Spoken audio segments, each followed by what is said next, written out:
होणार ते पण लढणार आहेत, आम्ही पण लढणार आहे. आम्ही म्हणतोच ना, लढलंच पाहिजे. कारण की त्याशिवाय शेतकरी या जिल्ह्यातला कुणाच्या बाजूनं आहे हे या ठिकाणी लक्षात येणार नाही. शेतकऱ्यांना त्यांचं हित कळतंय आणि ते हित बघून ते आम्हाला सहकार्य करतील अशी आम्हाला खात्री आहे. हे भाजपचं एकूण धोरण, महायुतीचं धोरण बघितलं, फक्त फीत कापणे, जाहिराती देणे, फटाकडे वाजवणे याच्या पलीकडे या ठिकाणी नाही.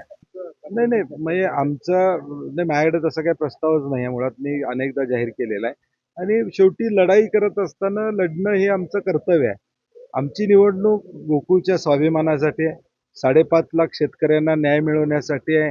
आता चाललेली तिकडची भांडणं बघता गोकुळची एक हाती सत्ता असली तरच शेतकऱ्याचं भलं होणार आहे आणि त्या दृष्टीनं आम्ही पॅनल करणार आहे. ही भूमिका आम्ही घेतलेली आहे. प्रत्येक महामार्गाच्या संदर्भात आज चर्चा सांगण्यात येईल. काय भूमिका असणार आहे आणि पूर्ण 13 जिल्ह्यातील शेतकरी असतील. या महाराष्ट्रातल्या सगळ्या 12-13 जिल्ह्यामध्ये शक्तीपीठला विरोध आहे आणि गरज नसलेला महामार्ग करू नये अशी शेतकऱ्यांची भूमिका आहे आणि म्हणून आज सांगलीमध्ये एक मोठा मोर्चा निघतोय. त्यामध्ये मी असेल, राजू शेट्टी असतील, जयंत पाटील साहेब असतील, आम्ही सगळेजण त्यामध्ये सहभागी होणार आहोत. अगदी पिकाऊ जमीन या ठिकाणी जाणार आहे.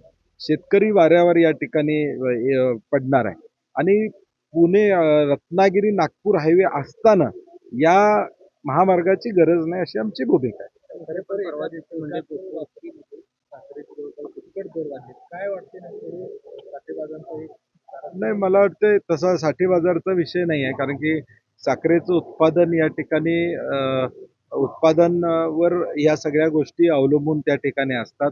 परंतु साखरेची MSP वाढली पाहिजे ही साखर कारखानदारांची भूमिका शेतकऱ्यांच्या हितासाठी या ठिकाणी आणि मला वाटतं केंद्र शासनानं मध्ये निर्णय घेतो म्हणून 15 दिवसात निर्णय घेतो म्हणून सांगितलं होतं. ते काय घेतलेला दिसत या ठिकाणी नाही आहे आणि म्हणून त्याचा परिणाम आता बाजारामध्ये दिसतोय.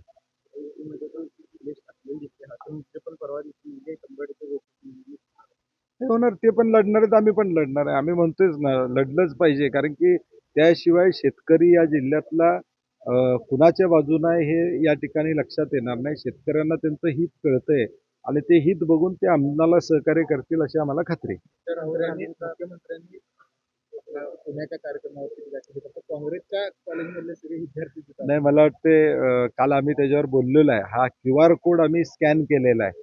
आता कोल्हापुरातनं जवळजवळ 500 मुली चाललेल्या आहेत, रजिस्ट्रेशन केलेलं आहे. राज्यातून नंदुरबारमधून 50 मुली येणार आहेत, गडचिरोलीतनं काही मुली येणार आहेत. आता मला आज काल गुजरातवरून काही मुली त्या ठिकाणी येणार आहेत.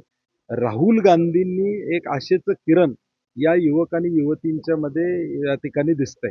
या युवक आणि युवतींना राहुल गांधीच आपले प्रश्न सोडवू शकतात याची खात्री झालेली आहे. त्याला मिळणाऱ्या प्रतिसादाला कुठंतरी खो घालायचा म्हणून काहीतरी वक्तव्य मुख्यमंत्री महोदयांनी केलेलं आहे. मला त्यांना सांगायचं आहे की हा QR कोड आहे आणि कुणीही रजिस्टर करू शकतं आणि कुणी तिथं येऊ शकतं आणि पक्षाचा बॅनर त्या छात्रवृत्ती गुंजमध्ये कुठेही लावलेला नाही.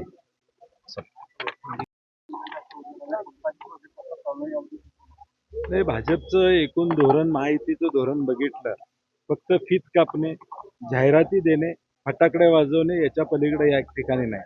शाश्वत काय नाही, भपका करणे फक्त. उद्घाटनाचा फार्स या ठिकाणी करण्यात आला, परंतु झालेले उद्घाटनाचे प्रकल्प चालू झाले का? मला कळत नाही की एवढी घाई कशासाठी? प्रसिद्धीसाठी आम्ही काहीतरी करतोय दाखवण्यासाठी ही सगळी उद्घाटनं झालेत का? आणि म्हणून माझी प्रशासनालाही विनंती आहे की जी उद्घाटनं मुख्यमंत्र्यांच्या हस्ते झालेली आहेत किमान ते प्रकल्प सुरू राहू देत.